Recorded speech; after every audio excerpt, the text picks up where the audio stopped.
From the Presidential Palace, Manila, Dateline Malacañang.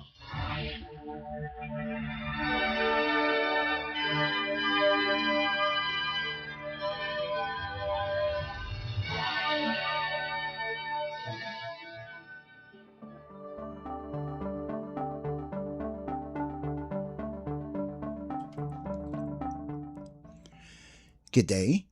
Radio Pilipinas World Service can also be heard on shortwave broadcast through the shortwave facilities of the United States Agency for Global Media or Voice of America on the following shortwave frequencies: 15.640 MHz, 17.750 MHz, and 21.720 MHz. I'm your host, Leo Magpayo, and this is Dateline Malacañang.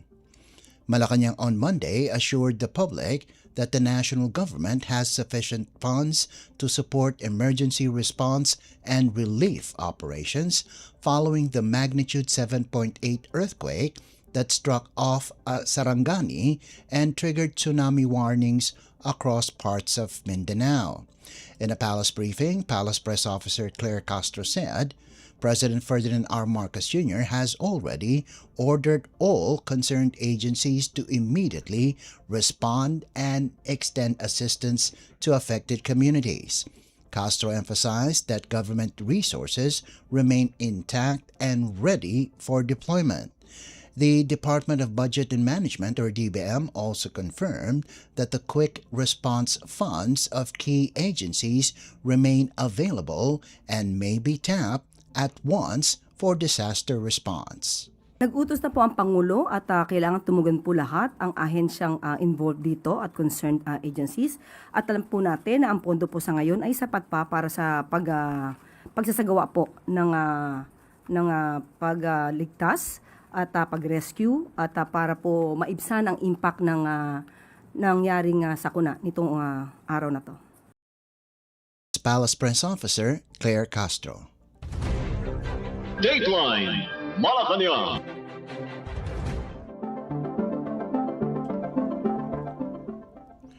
Also on Monday, Malacañang said the Philippines firmly opposes forced labor and is prepared to defend itself following a recent United States Trade Representative or USTR report claiming the country lacks safeguards against forced labor-linked imports.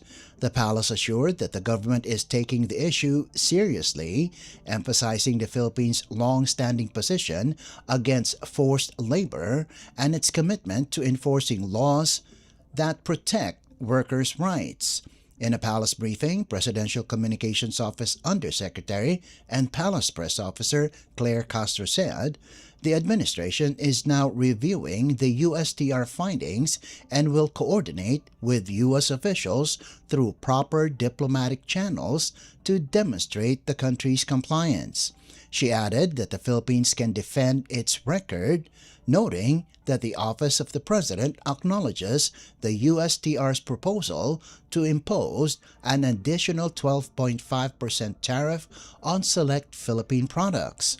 The proposed tariff hike stems from a USTR recommendation targeting countries deemed to have insufficient safeguards against imports produced wholly or partly through forced labor.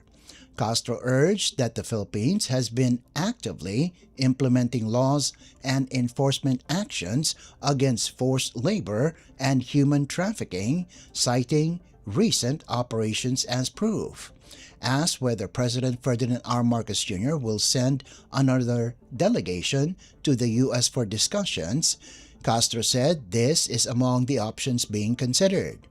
The USTR reviewed 60 economies and concluded that the Philippines is among those lacking adequate mechanisms to block forced labor-linked imports. Alam natin, simula't simula pa lamang, ang mga batas natin at ang pagpapatupad ng mga proseso laban sa forced labor. Alam po natin yan at alam din natin, kamakailan lamang ay mayroong nahuli na isang bar na kung saan kinukundina natin ang forced labor at ang human trafficking. So, Ito po ang mensahe natin patungkol po dyan. Kinikilala ng tanggapan ng Pangulo ang proposal ng United States Trade Representatives, USTR, na magpataw ng dagdag na 12.5% na taripa sa ilang produkto ng Pilipinas alinsunod ito sa Section 301 hinggil sa investigation concerning forced labor enforcement. Seryosong tinutugunan ng pamahalaan ang usaping ito.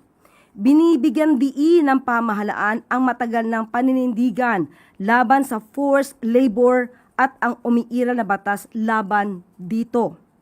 Kasalukuyang sinusuri ang ulat ng USTR at makikipag-ugnayan sa mga opisyal ng US sa tamang paraan.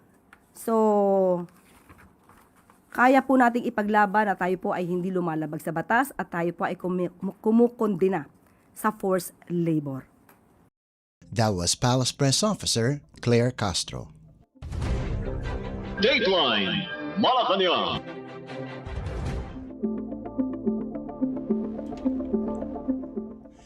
Philippine President Ferdinand R. Marcos Jr. on Tuesday directed the Philippine Navy to further strengthen its capabilities and deepen defense cooperation with allied nations as the country faces evolving security challenges and works to protect its interests in the West Philippine Sea.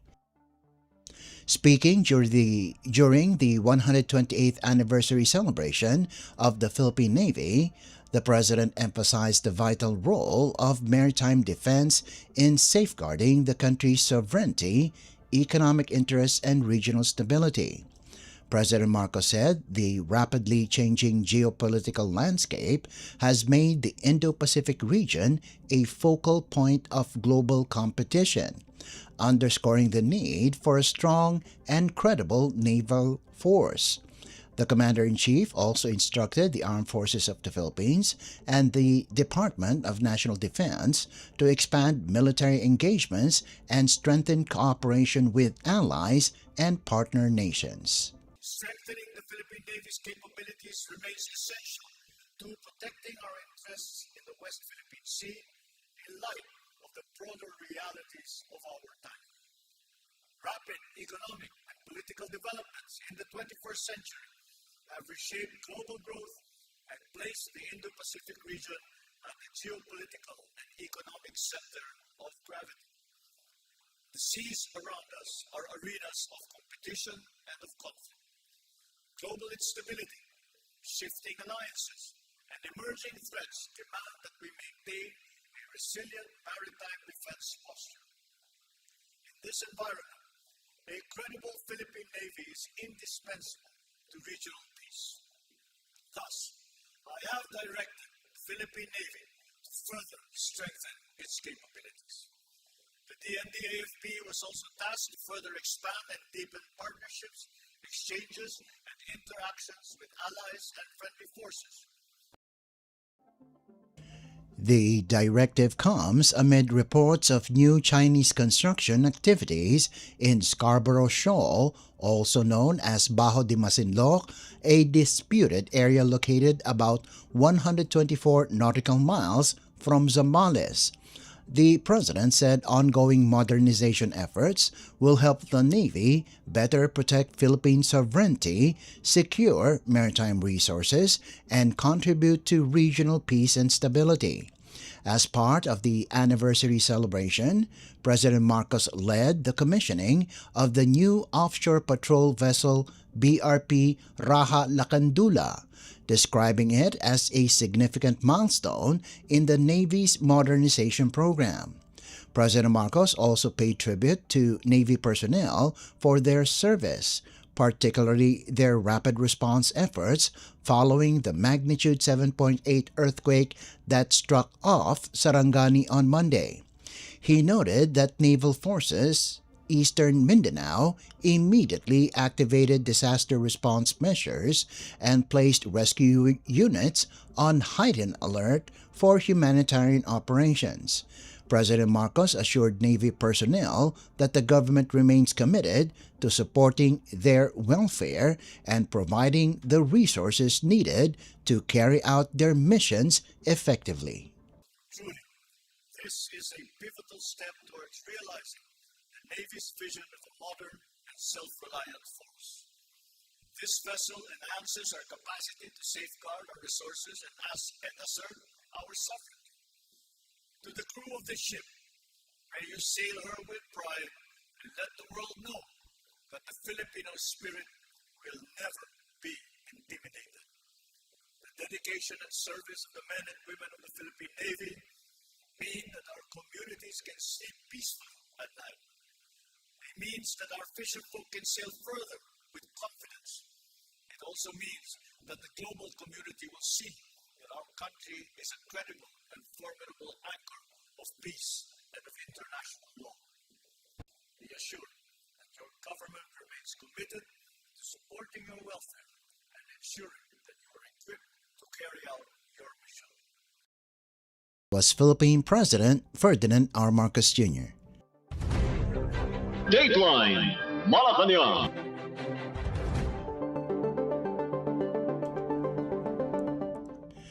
Malacañang has warned that anyone found responsible for alleged efforts to sow disorder or pose security threats within the Senate will face the full force of the law. During a palace briefing on Tuesday, Palace Press Officer Claire Castro said, reports of alleged security threats against the Senate have already been referred for investigation. Castro stressed that authorities will hold accountable anyone whose actions may endanger public order, regardless of position or status. The reported threats, described as clear, present, and serious, have prompted discussions on possible adjustments to existing security measures. Senate officials are currently coordinating with the National Bureau of Investigation or NBI and other intelligence agencies to ensure the safety of senators and approximately 2,000 Senate employees. The development comes amid an ongoing leadership dispute in the Senate involving Senator Alan Peter Cayetano and Senate President pro tempore Sherwin Gatchalian. Cayetano, who continues to assert his claim to the Senate presidency, earlier claimed that there are now two Senates, the Senate of the Philippines and what he referred to as the Senate of Malacañang. Asked whether the palace considers Cayetano an obstructionist or a source of misinformation, Castro instead reiterated President Ferdinand R. Marcos Jr.'s appeal against the spread of false information. Malacañang says it remains focused on maintaining stability and upholding the rule of law as authorities continue to assess the reported security concerns surrounding the Senate. Sa mga nagtatangka, dahil nga may nauulinigan po na ganitong mga security threats, kayo man ay senador o ordinaryong tao na nagsasagawa nito, hindi po kayo makakaligtas sa kamay ng batas.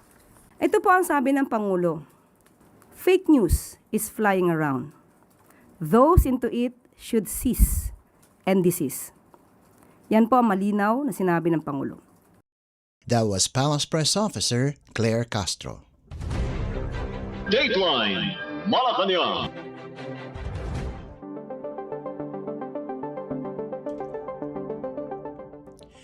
Philippine President Ferdinand R. Marcos Jr. on Wednesday expressed satisfaction over the rapid construction of two new school buildings in Quezon City and is vowing to accelerate classroom building nationwide to give students safer, more spacious, and more conducive learning environments.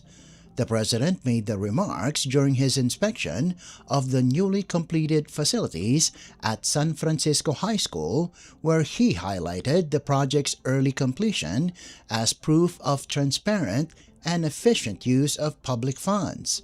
According to President Marcos, one of the new buildings, a 4-story structure with 60 classrooms, was finished in just 8 months, replacing an old 10-classroom building destroyed by fire in June 2025. President Marcos added he was pleasantly surprised by the speed of construction, saying it may be one of the fastest large-scale school building projects in decades. He stressed that the outcome shows what can be achieved when funds are used properly and protected from misuse. One of the new buildings, the Dow Building with 36 classrooms, was built by the Department of Public Works and Highways, or DPWH. The other, the Henry C. Senior Hall with 24 classrooms, was funded by SM Supermalls. The chief executive thanked the DPWH, the Department of Education or DepEd, the Quezon City government, and private sector partners for helping deliver the project 4 months ahead of schedule. The new buildings are equipped with modern safety features, including an automatic fire sprinkler system. San Francisco High School, one of the country's largest public secondary schools, serves about 6,800 learners. The new facilities are expected to significantly ease congestion and improve learning conditions on campus. Kapag ang pera ng gobyerno ay ginagamit sa tama, ito yung kaya natin gawin. Kaya natin magtayo ng 4-story, 60 classrooms ng 8 months time. At ito, may panibago, may sprinkler system na para hindi na magkasunog ulit. At inspeksyonin nyo na mabuti. Baka sasabihin nila, AI na naman ako nandito. Pero tingnan niyo na mabuti, makita ninyo gaano kaganda ang ating bagong classroom. And I'm very, very happy to see that the students are already using it. Ang pinakamalaking bagay dito ay hindi na sila nagdo-double shift. Ang mga bata nakakauwi ng alas 3, alas 4. Ganon din yung ating mga guro na imbis na umuwi ng alas 7, alas 8 ng gabi ay nakakauwi na sila kagaya ng normal na estudyante, which is in the afternoon. And so all the advantage we have to be very grateful to all those who are involved in this, sa public works, sa DepEd, of course in the local government, and we working together. Makita naman talaga ninyo what it is that we can achieve as long as the money goes to the project, not into people's pockets. Basta't pumasok sa proyekto ng tama, ay ganito ang ating nagagawa. Patuloy natin gagawin yan at patuloy natin titiyakin na ang pondo ng pamahalaan ay napupunta sa mga proyektong kagaya nito. From 10 classrooms, we have now 60 times 6. Meron na tayong 60 classrooms. Kaya naging mas maluwag ang schedule, naging mas maluwag ang physical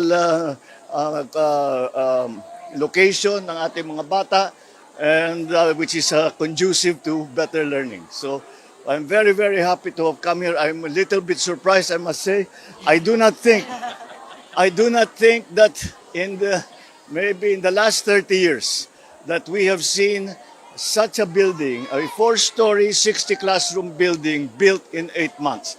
And we should all be very happy about that. We should all be very proud. And it should demonstrate very clearly what can be achieved when funding is used properly. That was Philippine President Ferdinand R. Marcos Jr. Dateline Malacañang.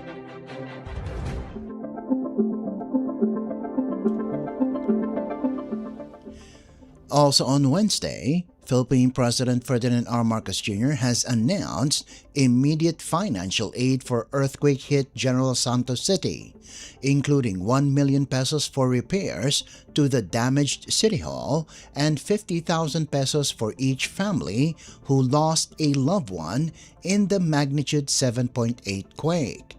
The President made the announcement after inspecting damaged areas, including schools, a hospital, and a government assistance hub.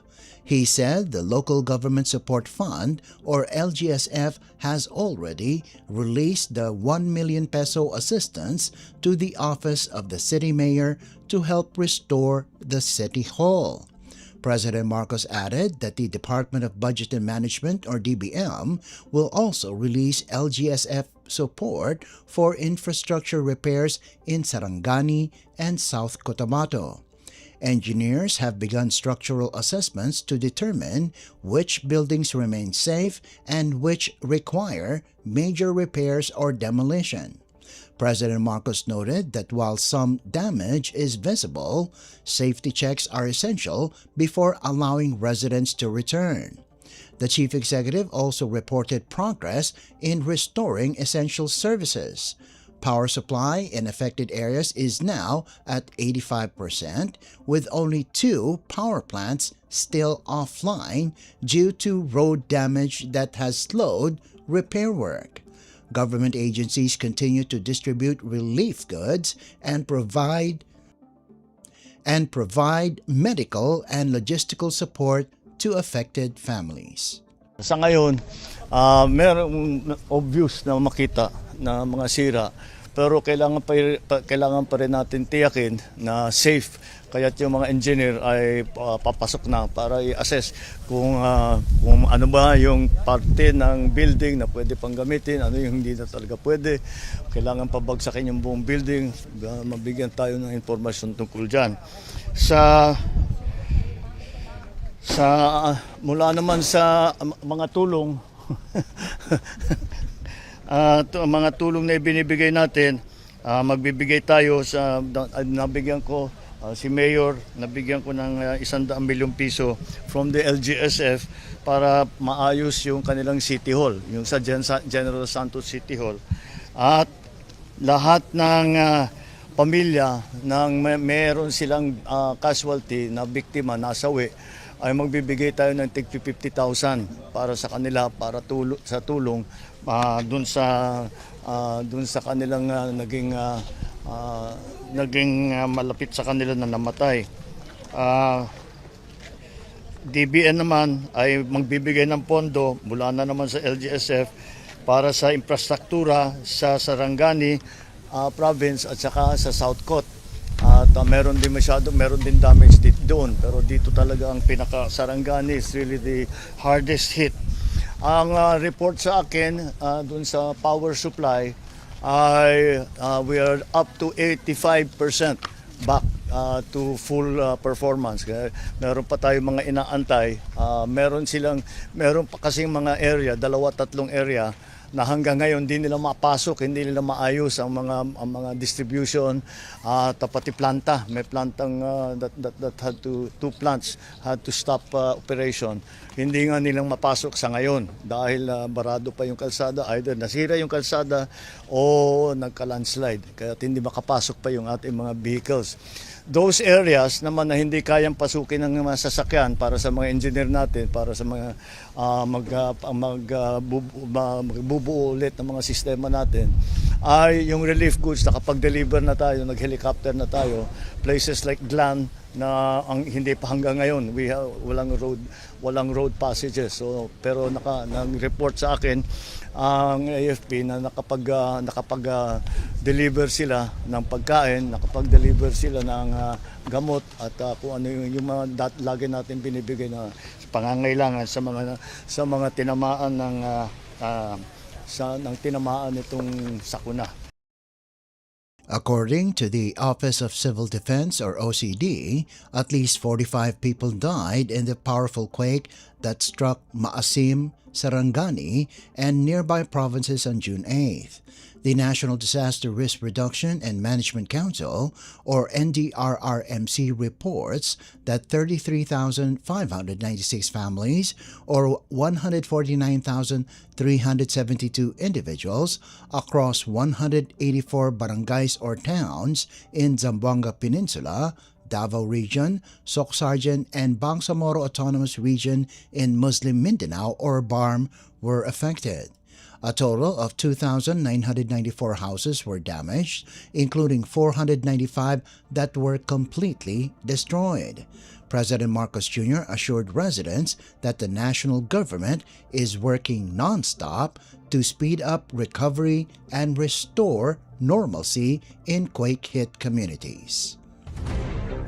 Dateline Malacañang.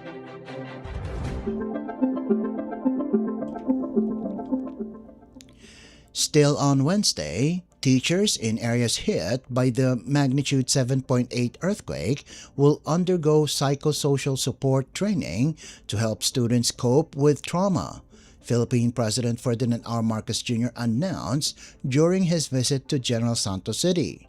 The president said the government is prioritizing the mental and emotional recovery of learners, noting that many children were shaken by the powerful quake. President Marcos explained that the Department of Health or DOH already has programs that provide mental health support for children affected by disasters, and teachers will be trained to deliver basic psychosocial care in schools. According to President Marcos, teachers will receive training designed to help them guide students back to emotional stability. The chief executive also assured support for teachers whose homes were damaged, saying they may seek assistance from the National Housing Authority. Kausap ko yung mga teacher at sinabi ko sa kanila, alalahanin nila na traumatizing itong experience para sa mga estudyante, para sa mga bata. So bantayan din nila. We have a program sa DOH na tutulong sa mental health ng mga bata na dumaan sa ganitong klaseng experience. Kasi kahit kuminsan hindi nagsasabi yung bata, kailangan, sabi ko, bantayan din nyo na mabuti. Pag may nakita kayo na nangangailangan ng tulong, pwede naman kami pwede naman kami tumulong sa DOH. Yung mga teacher mismo, ang gagawin nila, meron silang training after this. Magte-training sila para diyan, precisely para makausap, provide a little therapy sa ating mga estudyante. That is one of the main concerns. Kuminsan hindi masyadong napapag-usapan yan. Also the teachers, na sabi ko sa kanila at saka sa lahat ng mga iba, ay so yung mga mag-report sila, yung mga bahay nila, yung mga personal homes nila, kung kailangan nila ng tulong, NHA, papasok ang NHA para tulungan sila. During his visit, President Marcos oversaw the distribution of food packs and 5,000 pesos cash aid under the Assistance to Individuals in Crisis Situations or AICS program for 4,000 workers who lost their jobs due to the disaster. The president reiterated that the national government will continue providing relief and recovery support to help communities rebuild. Dateline Malacañang.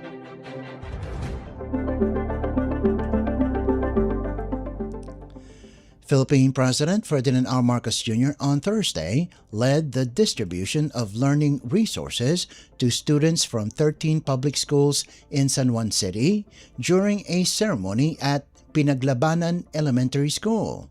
The president handed out school bags and educational materials, observed demonstrations of smart classroom technology, and met with 105 scholars under the Presidential Merit Scholarship Program.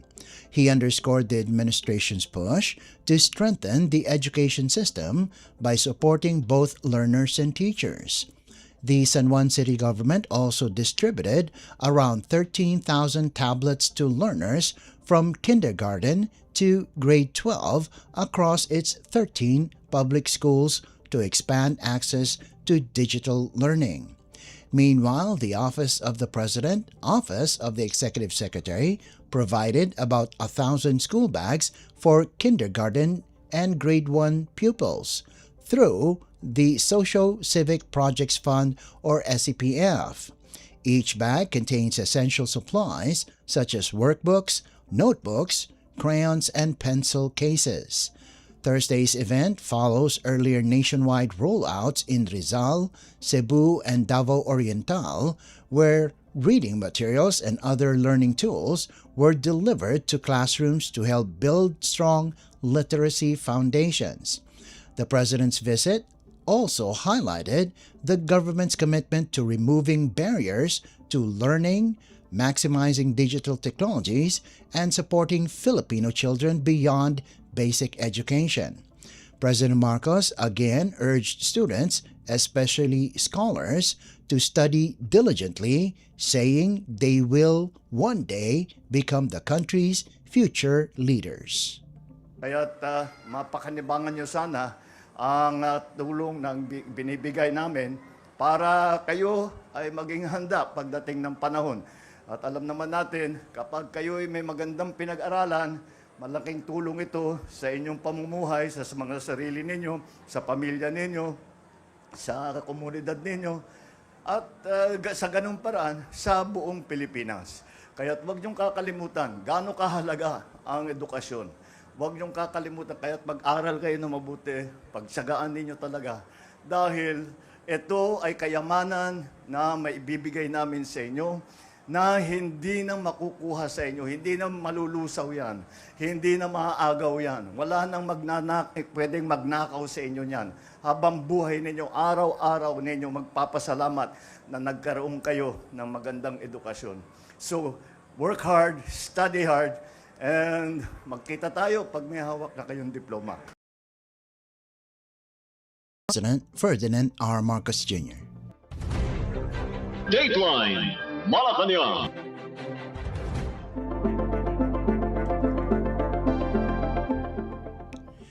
Also on Thursday, Malacañang says President Ferdinand R. Marcos Jr. is fully aware of reports about a new Chinese structure inside the lagoon of Bajo de Masinloc and remains firm in pursuing diplomatic and legal actions to defend the country's rights in the West Philippine Sea.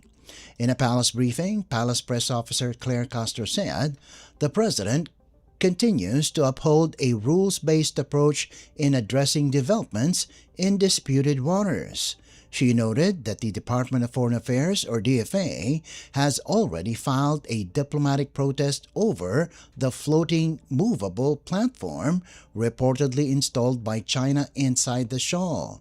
Asked about concerns that the Philippines may be losing control over the area, Castro said the president remains resolute in defending national interests. Ang masasabi po na lamang natin ay alam po ng Pangulo ang nangyayari at nanatili pong malinaw ang kanyang paninindigan na unahin ang paggamit ng diplomatiko at legal na hakbang sa pagharap ng itong klaseng sitwasyon. So ang DFA ay formal na pong naghain ng diplomatic protest laban sa floating movable platform ng China dito sa Bajo de Masinloc. So tuloy pa rin po ang ating paninindigan kung ano ang ating karapatan at ano ang dapat nating ipaglaban. Hindi po hahayaan ng Pangulo na mangyari po yan. Alam po natin ano ang totoong stance ng Pangulo pagdating sa interes ng mga Pilipino at interes din natin dito sa ating West Philippine Sea. Information from the National Task Force West Philippine Sea of a square floating structure inside the lagoon of Bajo de Masinloc, along with other unidentified objects such as buoys and antennas based on aerial and maritime surveillance.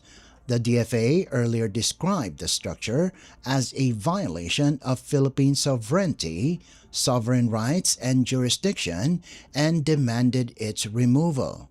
Tensions in the West Philippine Sea continue to rise as Manila repeatedly protests China's activities, citing violations of Philippine sovereignty and the 2016 arbitral ruling that invalidated Beijing's expansive maritime claims.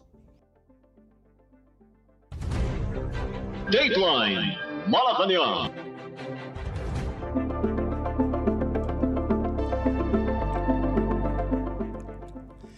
And finally, Philippine President Ferdinand R. Marcos Jr. on Friday led the nation in marking the 128th anniversary of Philippine independence and nationhood at the Rizal National Monument in Manila.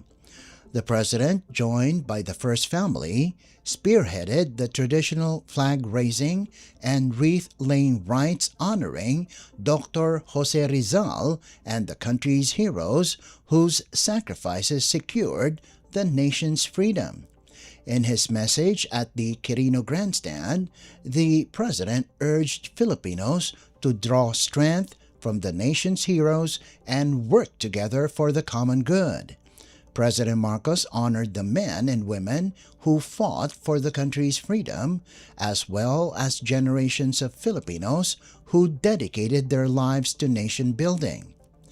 The president said that the June 12, 1898 declaration in Kawit, Cavite signaled a defining moment in Philippine history, the point when Filipinos formally asserted their right to self-governance and chart their own future. He noted that the years that followed tested the nation's resolve as it built institutions, strengthened unity, and upheld an independent republic.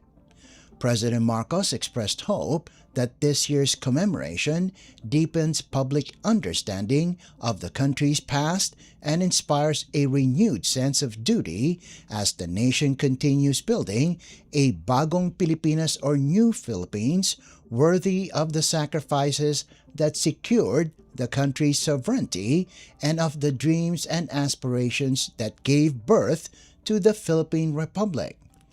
The chief executive also called on Filipinos to guard truth against distortion, use technology responsibly, and rebuild trust at a time of growing division. He said the country's response to these challenges will shape the nation's future and determine what is passed on to the next generation. Sa bawat Pilipino, ito ang aking panawagan. Huwag po tayong mapagod na mahalin, piliin at ipaglaban ang Pilipinas. Ipalalim natin ang ating kamalayan, maging mapanuri sa katotohanan. Gamitin natin sa tama ang ating kakayahan, hindi sa masama. Lumaban ng patas sa araw-araw, huwag pagsamantalahan ang pinagpaguran ng iba. At piliin natin ang ikabubuti ng bayan laban sa interes ng iilan.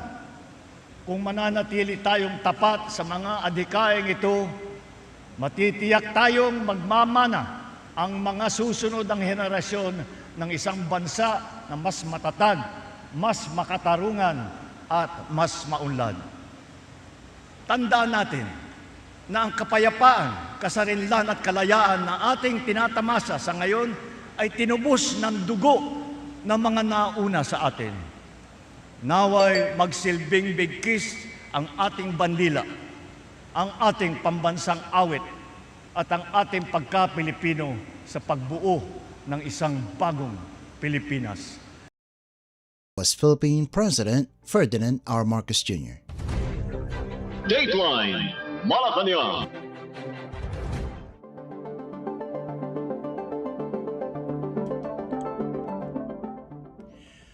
Before we conclude our program, Radyo Pilipinas World Service of the Presidential Broadcast Service can be heard over the following shortwave frequencies: 15.640 MHz, 17.750 MHz, and 21.720 MHz.